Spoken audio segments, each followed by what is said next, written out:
અને આખા વાયમાં ખબર પડતો કે એમના ઘરે શુભ પ્રસંગ છે. અને પછી ઢોલ આવતો, ઢોલવાળો 5 રૂપિયા કમાતો, ગામરો માણસ હતો ઢોલ ઉજાડવા વાળો, અને આખી રાત માયા બાયા નાચતી અને જીવનનો આનંદ લેતી. કોઈ ભાઈ પરણતો હોય કે બેન પરણતી હોય. ગામરે મેં 36 ઉંમરે મેં બહુ પ્રેમ હતો. નાનું મોટું રાવણું હતું તો ફલાણાજી ત્યાં આવજો, ફલાણા ભાઈ ત્યાં આવજો, ફલાણા ભાઈ ત્યાં આવજો, એવી રીતના આપણે બોલાવતા. અને આપણા ઘરમાં આ દેશ ભારત છે, તમે યાદ રાખજો. આ કે ઇંગ્લેન્ડ કે યુરોપ કે અમેરિકા નથી. તમારા ભારતની જે સૌથી મોટામાં મોટું આ દેશનું કોઈ ઘરેણું હોય તો ઘરેણું એ છે કે સૌથી મોટામાં મોટી મર્યાદા ઘરેણું છે. નાના મોટાની જે મર્યાદા હોય એ મર્યાદા ઘરેણું છે. દુનિયાની અંદર કેટલાય અવતારો થયા, 10 અવતાર તો આપણામાં થયા, પણ જેટલી પૂજા ને જેટલા મંદિર ને જેટલું નામ રામનું લેવાયું છે એટલું કોઈનું ન લેવાય.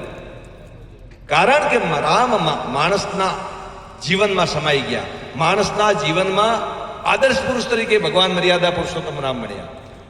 અને રામનો મહિમા કેમ વધ્યો? રામનો મહિમા માત્ર ને માત્ર એ માટે વધ્યો કે પોતે મર્યાદા પુરુષોત્તમ હતા. અને જે સમાજ, જે પરિવાર રામાયણને ફોલો કરે, રામાયણનું માને, રામાયણને સાંભળે, રામાયણને વાંચે, અને રામાયણમાં જે મર્યાદા છે, પિતાની મર્યાદા, માતાની મર્યાદા, મા બાપના આજ્ઞાના લીધે ભગવાન પ્રભુ શ્રી રામે કોઈ દલીલ ન કરી અને સીધે સીધું એમના આજ્ઞાના લીધે 14 વર્ષનો વનવાસ ભોગવવા માટે તૈયાર થઈ ગયા. એટલે રામ પૂજાના છે. આજના છોકરાઓની જેમ પિતાની સાથે દલીલ કરી હોત કે તમે ગરડા થઈ ગયા છો, તમારી બુદ્ધિ એવી થઈ ગઈ છે, ભ્રષ્ટ થઈ ગઈ છે, રાજ્યનો અધિકાર મારો છે અને હું રાજ્ય કરીશ, કોઈને ના આપું, તો સમજો કે આજે રામ પૂજાના ના હોત, આજે અયોધ્યાની અંદર રામનો મંદિર ન હોત.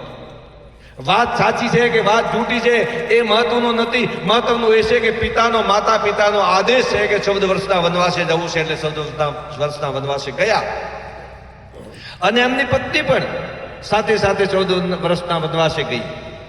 14 વર્ષ સાથે સાથે રહીને ભગવાન પ્રભુ શ્રી રામની સેવા કરી. બહુ દુઃખ વેઠ્યા, બહુ તકલીફો થઈ, બહુ પરેશાની હોઈ, લેકિન માત્ર ને માત્ર મનુષ્યને આદર્શ જીવન બતાવવા માટે ભગવાન રામે 14 વર્ષનો વનવાસ ભોગવ્યો. પત્નીની મર્યાદા જો તો તમે પત્ની માટે, પોતાની પત્ની ગઈ તો રાવણ સાથે લડાઈ લઈ લીધી. આજના જો આધુનિક પતિ હોત, કઈ વાંધો નહીં કે હોદી થાકી ગયા, હો ઘી ધકીશ કે, લેકિન પોતાના જીવનને દાવ પર લગાવી દીધું કે મર્યાદાનું હરણ રાવણે કર્યું અને પોતાની પત્નીને પાછા લઈ આવ્યા. આ દુનિયાની અંદર રામ જેવા કોઈ દીકરા નથી થયા અને રામ જેવા કોઈ પતિ પણ ન થયા. કયા પતિએ દુનિયાની અંદર પોતાના પત્નીને કોઈ ઉપાડી ગયો હોય અને ભારતથી માંડીને શ્રીલંકા સુધી 30 કિલોમીટર દરિયામાં પુલ બાંધીને પણ પત્નીને પરત લાવ્યા હોય, હજુ સુધી પતિ મેં જોયા નથી. ભાઈના પ્રતિ પણ આટલી મર્યાદા. જ્યારે લક્ષ્મણને પૂછવામાં આવ્યું કે સીતાની કોઈ નિશાની બતાવો, કે સીતા કેવા હતા, કે સીતા શું ઘરેણું પહેરતા હતા કે દાગીનું પહેરતા હતા, ત્યારે લક્ષ્મણે કહ્યું કે માત્ર પગની એક જો વેસુડી હોય એ મારી ભાભીને, મારી ભાભીની ઓળખું છું, બાકી મેં ભાભીનો હજુ સુધી શેરો નથી જોયો. આટલી બધી મર્યાદા હતી, આટલી બધી મર્યાદા હતી. અને જ્યારે રાજગાદીની વાત આવી ત્યારે ભરતને ગાદી મળી હતી. માતા કૈકેયી કોઈ વચનના અનુસાર ભરતને ગાદી અપાવી હતી, ભગવાન રામને વનવાસ અપાવ્યો હતો. પણ ભરતજી જ્યારે મોસાળમાં હોય અને જ્યારે પરત આવે અને ઘરે આવીને જ્યારે જોઈ છે ત્યારે એમને ખબર પડે કે ભાઈને વનવાસ આપી દીધો છે અને રાજ્યાભિષેક ભાઈનો થવાનો હતો, પ્રભુ શ્રી રામનો થવાનો હતો. તો પોતે પાછળ દોડે છે અને ચિત્રકૂટમાં આવે છે અને ચિત્રકૂટમાં આવીને એમને નમન કરે છે અને ભગવાનને કે તમે જાઓ મતી, વનવાસમાં મત જાઓ, તમારો અધિકાર, તમારો હક છે, હું તમારો નાનો ભાઈ છું, વિનંતી કરે. પણ પ્રભુ શ્રી રામ કહે છે ભરતને કે ભરત, માતા પિતાની આજ્ઞા સર્વોપરી છે, એના માટે મારે જવું પડશે. અને ભરત કહે છે કે 14 વર્ષનો વનવાસ છે, 14 વર્ષ પૂરા થતાની સાથે તમે જો પરત ના આવ્યા, એક દાડો પણ જો વધારાનો થઈ ગયો તો હું જીવતો આત્મદાહ કરી લઈશ, મરી જઈશ. અને ભરતજી પાછા પડે છે અને ભગવાન રામની સાંકડી પેલા પલંગ સિંહાસન પર મૂકીને પૂજે છે. એટલા માટે ભગવાન પૂજાણા છે જે પરિવાર, જે સમાજ, જે દેશ જેમાં મર્યાદા નામની વસ્તુ ન હોય, નાના મોટાની મર્યાદા, ઉંમરની મર્યાદા, જ્ઞાનની મર્યાદા, એ મર્યાદા ન હોય, ઘરમાં પરિવારની મર્યાદા ન હોય, એ પરિવાર ધીરે ધીરે ધીરે ધીરે વિખેરાઈ જાય છે. એટલા માટે ઘણી વાર તમારી સાથે મારે કહેવું પડે કે સમાજની અંદર ધીરે ધીરે જે કુરીતિઓ આવી રહી છે, જે ડીજે કલ્ચર આવી રહ્યું છે, બધા ભેગા થઈને હોરાની મર્યાદાની, માની મર્યાદાની, સાસુની મર્યાદાની, અને કોઈ નવી છોકરી વિવાહ કીધો, જે હસબન્ડ કીધું બેન વણીને બોલાવે થઈ આવે છે એટલે ઉદલવા હારું, વણની કોઈ મર્યાદા નહીં.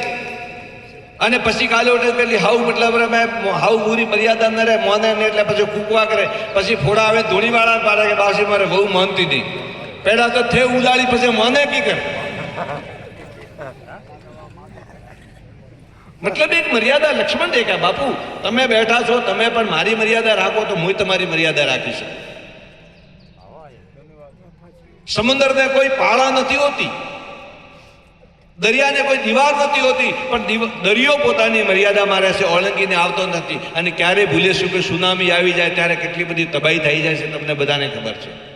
તો જીવનમાં હું તમને કહું છું, સમાજમાં પણ જો કે પ્રસંગ બીજો છે ને એટલો મારી જોડે સમય નથી, બીજું ઘણો બધો કામ છે, પરંતુ તમને કહું કે જો ડીજે કલ્ચર સમાજમાં આવી રહ્યું છે, વ્યસન વધી રહ્યું છે, ફેશન વધી રહ્યું છે, એમાંથી તમે બહાર નીકળી જાઓ. અને આ જે વેસ્ટર્ન કલ્ચર, તમે વિચાર તો કરો કે જે લોકોએ આ કલ્ચર અપનાવ્યું, જે લોકોએ આ સંસ્કૃતિ અપનાવી, ડીજે સંસ્કૃતિ, આ બધા અમેરિકા, યુરોપ, જર્મની, ફ્રાન્સ, કનાડા, આવા દેશોએ અપનાવી. એમને પૂછો કે તમારે શું કાયું? શાંતિ આવી એટલી ધોબો ધોબો ગોળીઓ ખાઈ રહી, હોજરો ઊંઘ નહીં આવતી, ઇન્જેક્શન લેવો પડે. કારણ કે આખો દાડો ધંધો કરે નહીં અને મગજમાં ખોટા ખોટા વિચાર ભમ ભમ ભમ ભમ કરી, એટલે મગજમાં ઊંઘ નહીં આવતી. તમે લોકોનું વેસ્ટર્ન કલ્ચરના ફોલો કરવાનું છોડો, તમારો ભારતીય સંસ્કૃતિને તમે અપનાવો, તમારો બાપ દાદાની જે વારસાઈ છે એને અપનાવો. અને બાપ દાદાથી જો આગળ નીકળવું હોય તો પછી પૈસા કમાવો ને બંગલા બનાવો. બાપરે ઝૂંપડું તું તમે મહેલ બનાવો ત્યારે તમે શિખર ઉપર છોડશો અને બાપરું નામ રોશન થશે. ખોટી ખોટી ચીજોને જીવનમાં બંધ કરો. અને તમે બીજાને ન માનો, તમે કારણ કે આ ભાઈ ફલાણા ગોમવાળા કહે એટલે એમનું આપણે ન માનવું, આ કહે છે એટલે એમનું ન માનવું, પણ મારું તો તમે માની શકો ને. એમાં તમારો અહંકાર ન ગવાય. ભલે તમારે માનવું હોય ન માનવું હોય તો, પણ કે મારે તો નહોતું માનવું પણ બાપજીએ કહ્યું એટલે છે માનો, એમાં તમારી આબરૂ રહી જાય. એ બાપજી કહ્યું એટલે માનો, ગુરુ કહ્યું એટલે માનો. આજ ભાઈ તમે ડીજે ઉપર નાશો એનાથી મને શું નુકસાન? કોઈ મારું મીટર ઊંધું ફરે, હું તો તને ધપીડા ગણાવી દઉં કે હા દાદરે ઉલળજો, 2 લાવો, 3 લાવો, 4 લાવો, મને કહું નુકસાન હે ભાઈ.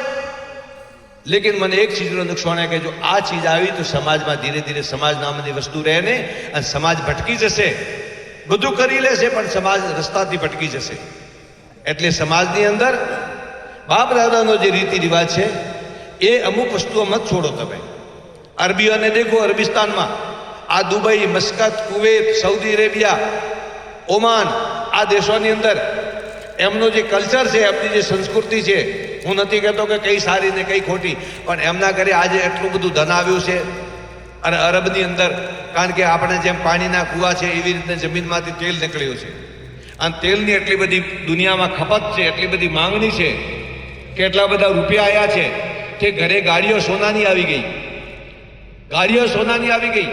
આપણે જેમ કૂતરું પાળો એવી રીતના અરબીઓ ઘરે સિંહને વાઘને પાળે.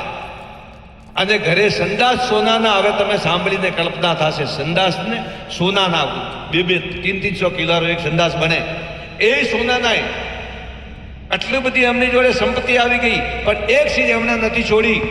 કોઈ મતલબ મેં કોઈ અરબી તમે જીન્સ પહેરીને ફરતા નહીં જોયો હોય, કોઈ અરબી ડીજે કલ્ચર માટે તમે નાસ્તા ન જોયો હોય, કોઈ દુબઈનો શેખ, કોઈ મસ્કતનો શેખ, કોઈ ઓમાનનો શેખ, કોઈ સાઉદી અરેબિયાનો શેખ, કોઈ પણ પોતાના કલ્ચરને ન છોડે. સમાજમાં જ્યારે જમવા બેસે ત્યારે બધા એમનો સમાજનો જે રીતિ રિવાજ છે એ પ્રમાણે જમીન ઉપર બેસીને આજે બી જમે છે.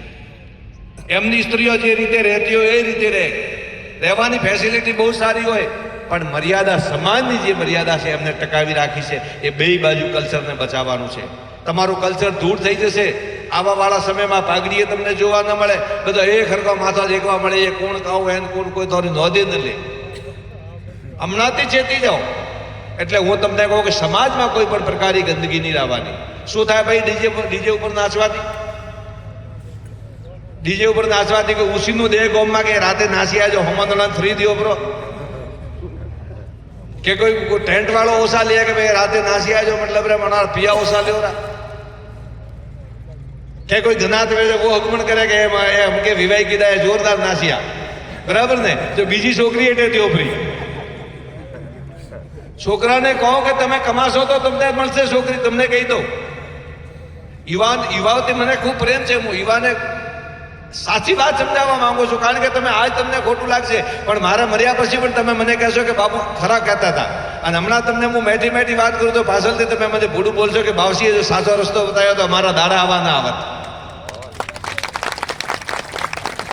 બે દાડા ગયા જો રૂપિયા વાળાને છોકરી પણ ના આવતા, બે દાડા ગયા જો ઘરે મેળી વેચીને દેતા, બે દાડા ગયા જો ઘરે હગીતરા ઉભા વેતા પસા પછી માળા.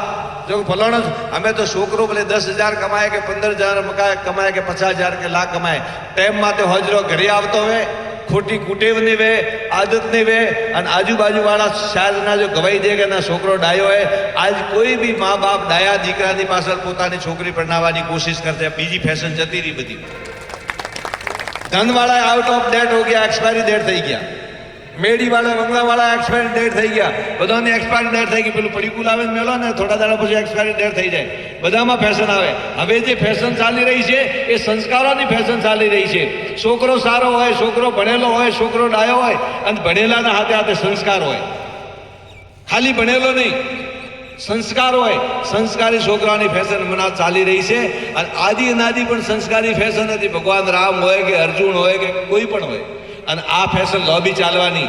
એટલે સંસ્કારી બનજો અને સમાજના ખોટા રીતિ રિવાજો પોળાવીને એટલું બધું પોળો ન કરતા કે પછી ભેળું ન આવે. એટલે માપેમાં હેડજો અને બધા પ્રેમથી રહેજો. સત્રીસે કોમ આપસમાં મળીને રહેજો. સમાજનું જે બંધારણ, સમાજના વડીલો દ્વારા જે કોઈ રસ્તો તમને બતાવવામાં આવે એનું પાલન કરજો.